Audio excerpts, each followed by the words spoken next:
I'm Dr. Errol Bryce. And today we'll be discussing super performers, the invitation.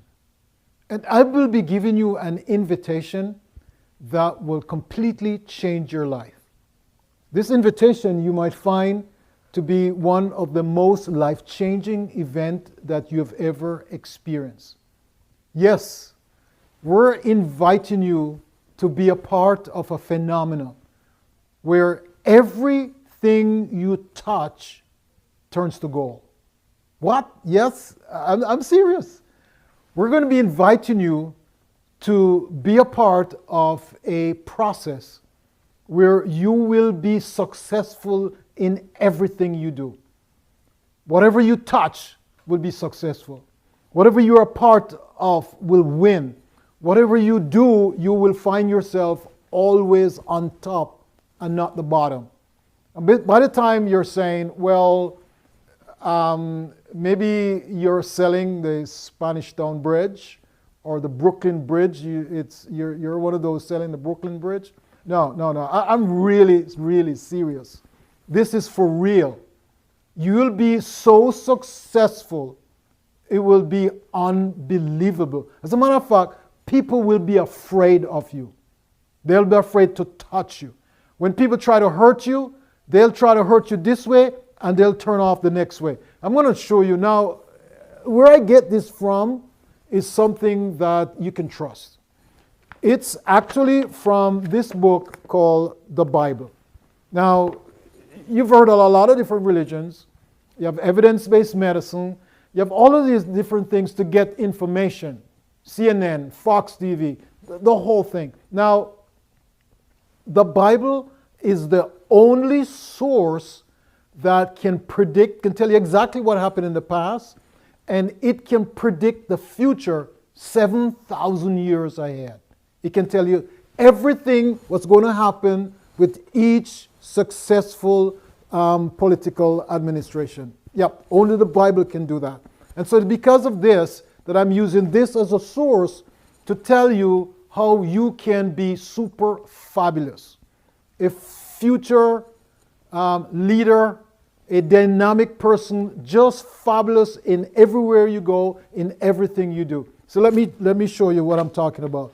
I want you to find the Bible. If you're not one that reads the Bible a lot, if you're in a hotel and you're watching this, if you go to look for your drawer, there's a Bible. Now, in the book called Deuteronomy, it's right towards the beginning of the Bible. You have Genesis, which is the beginning. You have Exodus, you have Leviticus, you have Numbers, and then you have Deuteronomy. So it's somewhere in the first few books of the Bible, you turn it. And then the Bible is divided in, each of these books is divided into chapters, okay? And then this one is called Deuteronomy chapter 28, and then each chapter divided in what we call verses. So if you turn to Deuteronomy chapter 28, and we are going to be reading from maybe the third verse. And this is the farewell speech that Moses gave to the Israelites just before they move into this awesome land that was promised to them. And Moses says, if you do this, you will be successful. You'll be awesome. You'll be fabulous. You'll be number one. So here's what it is. So we're talking about it being a super performer. Now, Deuteronomy chapter 28 in verse 3 said, blessed you shall be in the city, and blessed you shall be in the country. So if you fly up to Washington to do business, you're going to be successful. If you go to Wall Street, you're going to be successful. If you live in Spanish Town and you go to Kingston on some job, you will be successful. And if you go up to Red Ground or Mucko or Pennant, you will be successful. Look here, what you touch, you will be successful. Okay? This is what it's saying. Successful in the city and successful in the country. And if we read verse 6 here. Blessed shall be when you come in, and blessed shall you be when you go out. So it's transportable. No matter where you are, which country, Whether you're traveling, when you go one way, you're successful. You come the other way, you're successful. This is the condition. Okay, verse 8 says, the Lord will command the blessing on you in your storehouses and in all to which you set your hand, and will bless you in the land which the Lord your God promises you. So here is a situation that your bank account, He will command a blessing in your bank account. It's for real. It is what it is. Okay, let's jump down to verse 10 here. Then all the people of the earth shall see that you are called by the name of the Lord, and they shall be afraid of you. You'll be so blessed. You'll be so successful that people will be afraid of you. They will come up one end and they will be defeated the other end. Okay? They will come at you one way and they will go out the other way defeated. That's what it says right here in Deuteronomy 28. And if we read verse 12, the Lord will open to you His good treasure, the heavens, to give you rain in your land in its season, and to bless all the work of your hand. You shall lend to many nations, but you shall not borrow.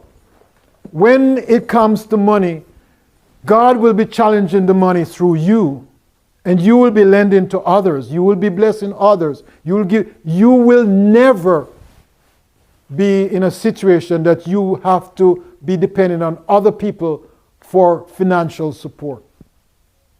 You'll be the lender, never the borrower. Well, I'm serious. It is actually it. And this is why I'm actually reading from this so you can see it yourself. Okay, so the Lord will make you the head and not the tail. You shall be above only and not be beneath. You shall be the head and not the tail. Okay, doesn't matter what you're doing. You can even go against Usain Bolt. I'm not kidding.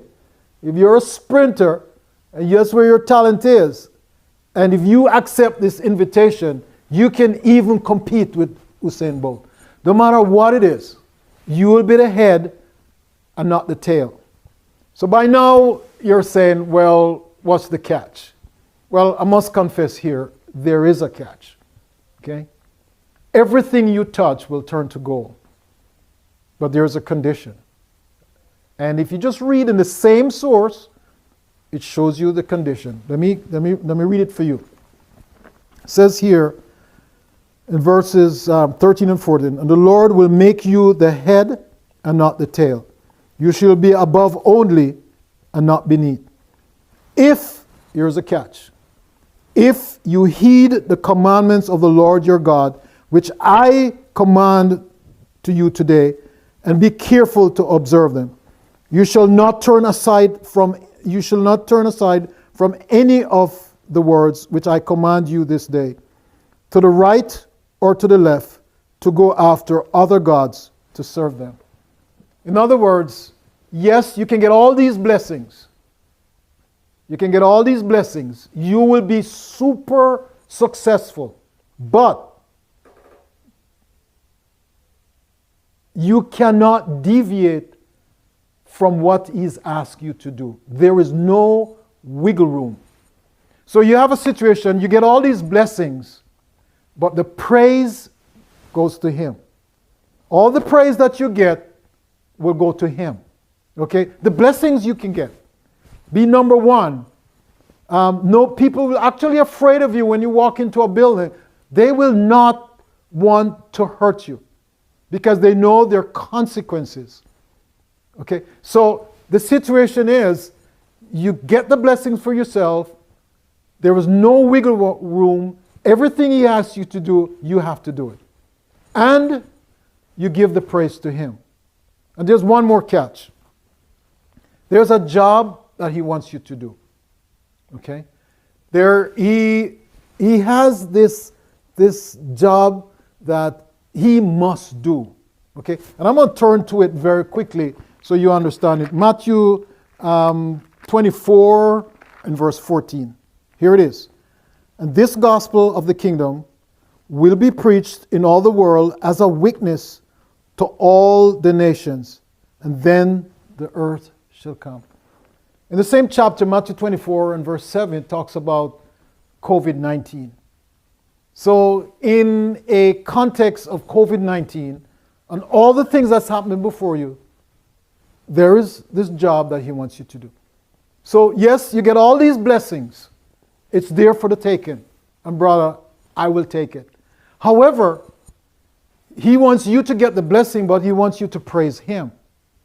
And he wants to direct things. He wants to tell you exactly what to do, and you can't turn to the left or to the right. There's no wiggle room, and there's a job he wants you to do. Okay? It's called the pursuit. And next week, I'll be talking more about the pursuit. But it is this job that he wants you to do.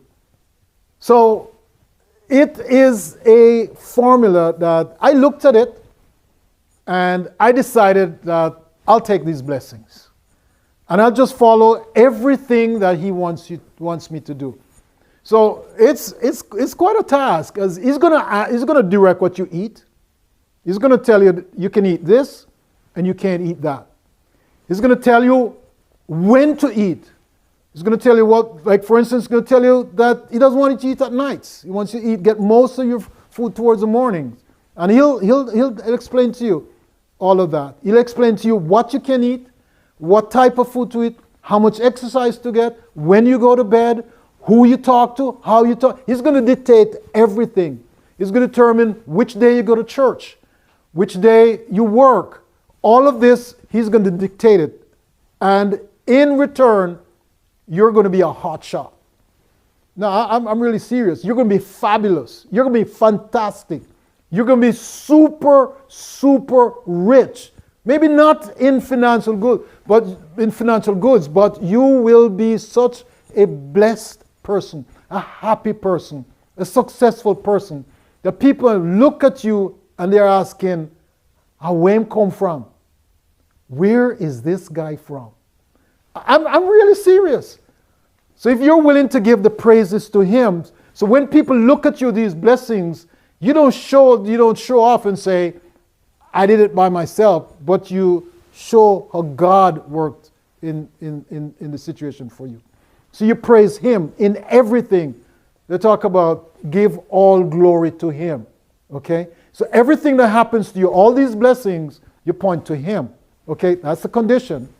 The next condition is he's going to ask you to do a number of things, and there's no wiggle room. You can't turn to the left or you can't do it to the right. He's going to ask you to follow things, and you need to follow it in the exact way he asks you. And he has a job.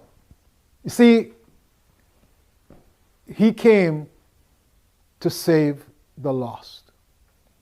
And he wants people to join him to save the lost. In return, you become a super hot shot. I'm not kidding.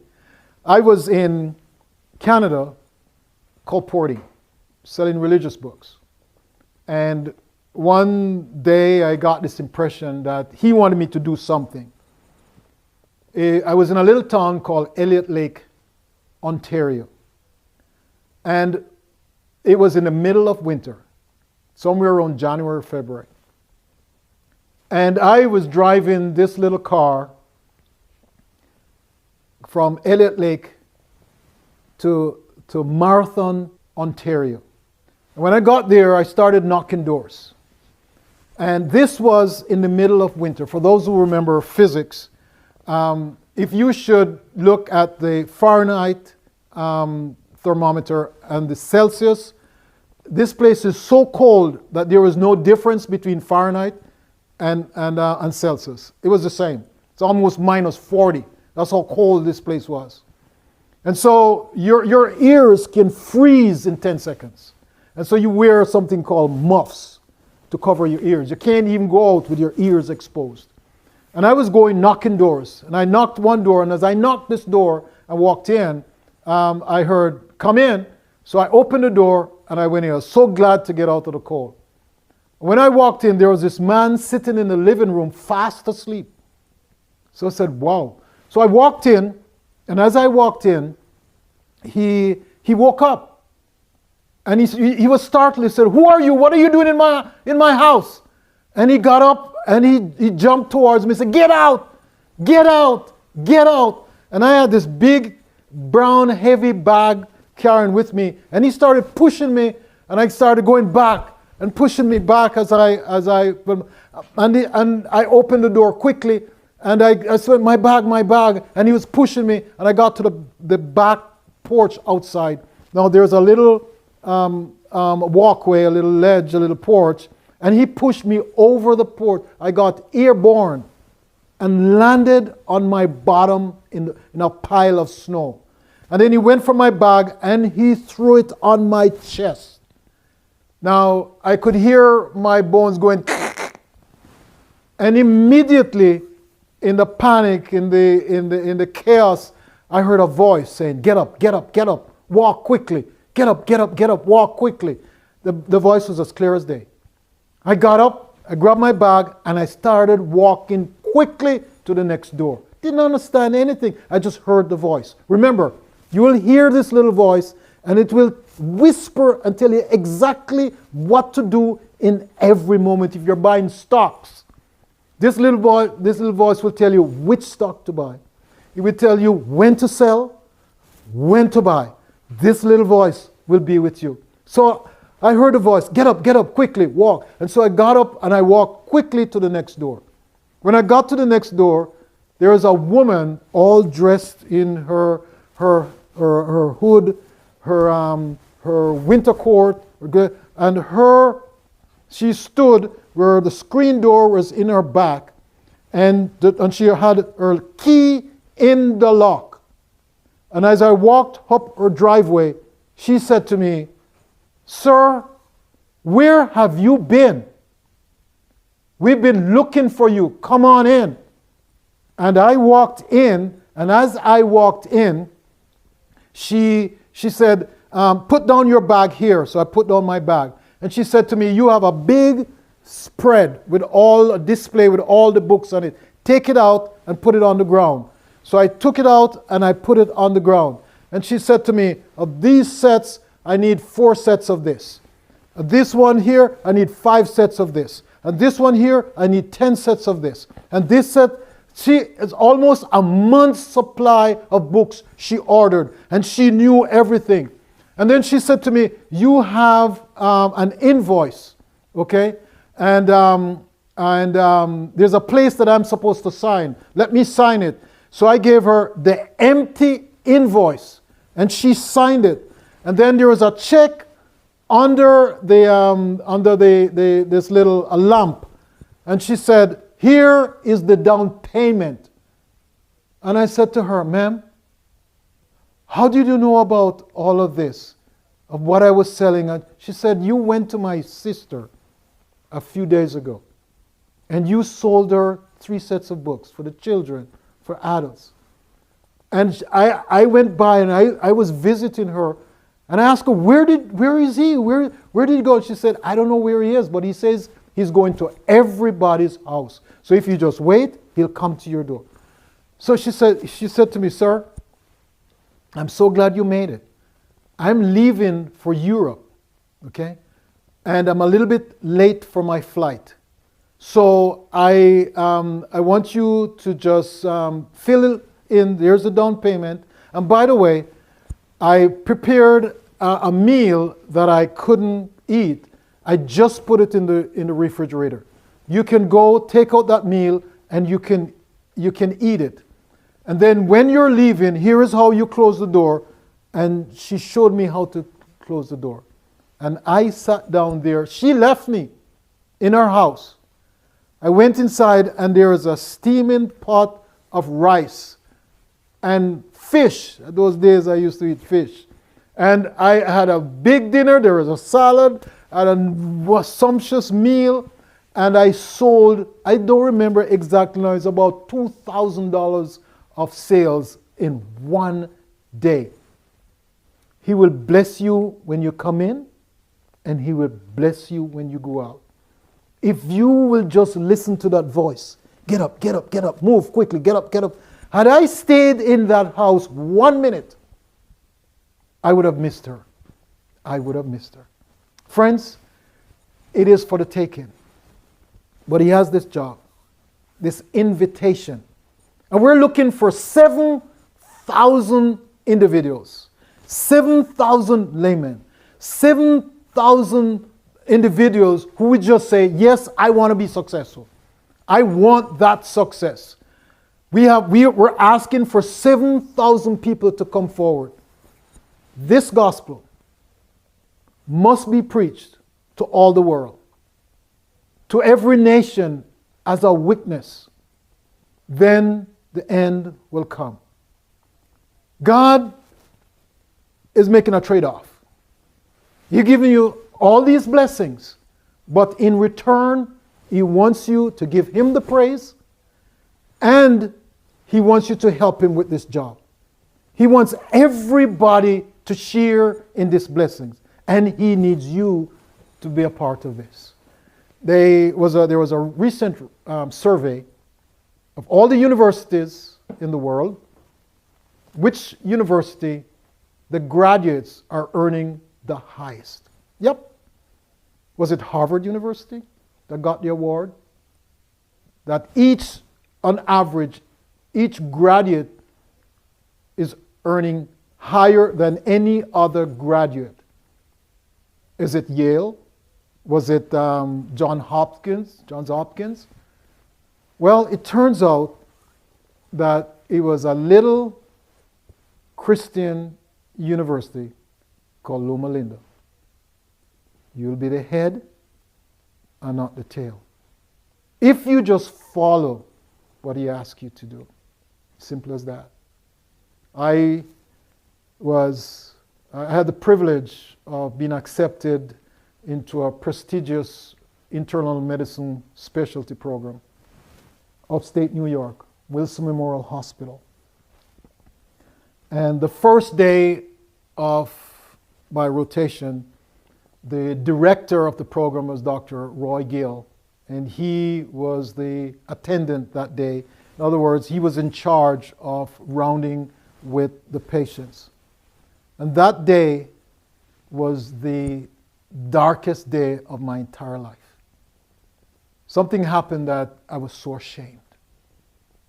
But I had accepted that invitation.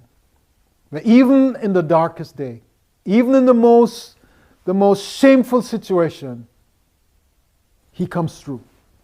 Okay? Because I give Him the praise. And I have joined up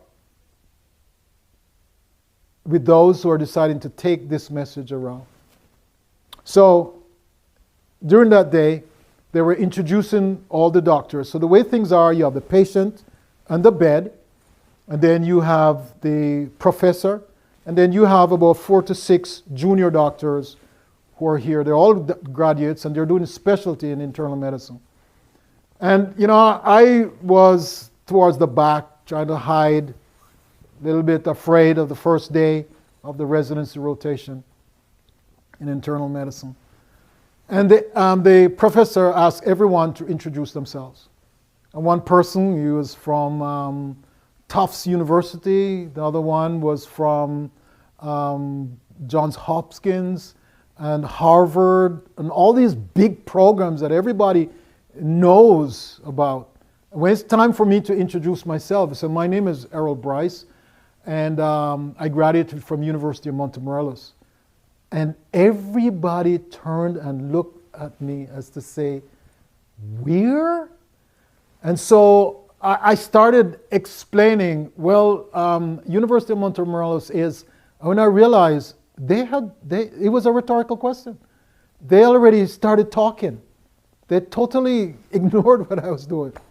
And I felt so ashamed. I felt this small.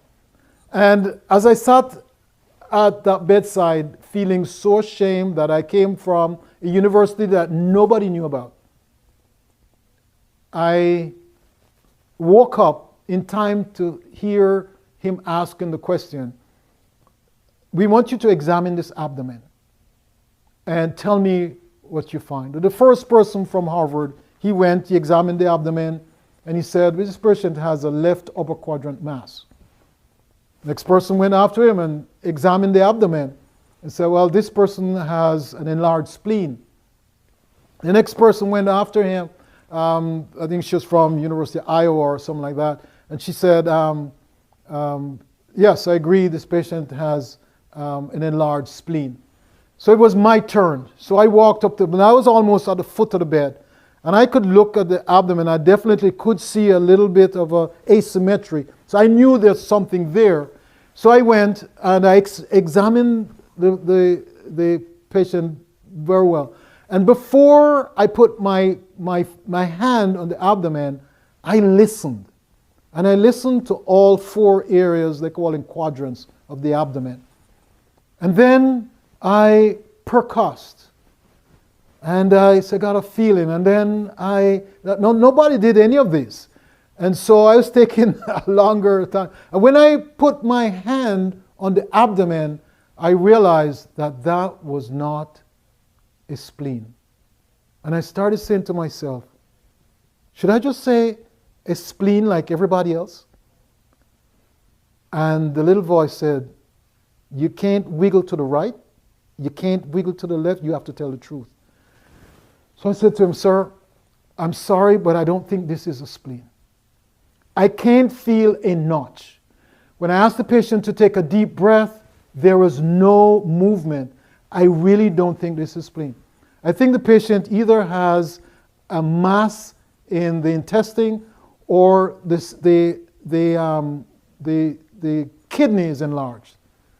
So the professor got upset. He said, give me the chart. Let me see the ultrasound. And he looked at the ultrasound and he said, what did you just say, sir?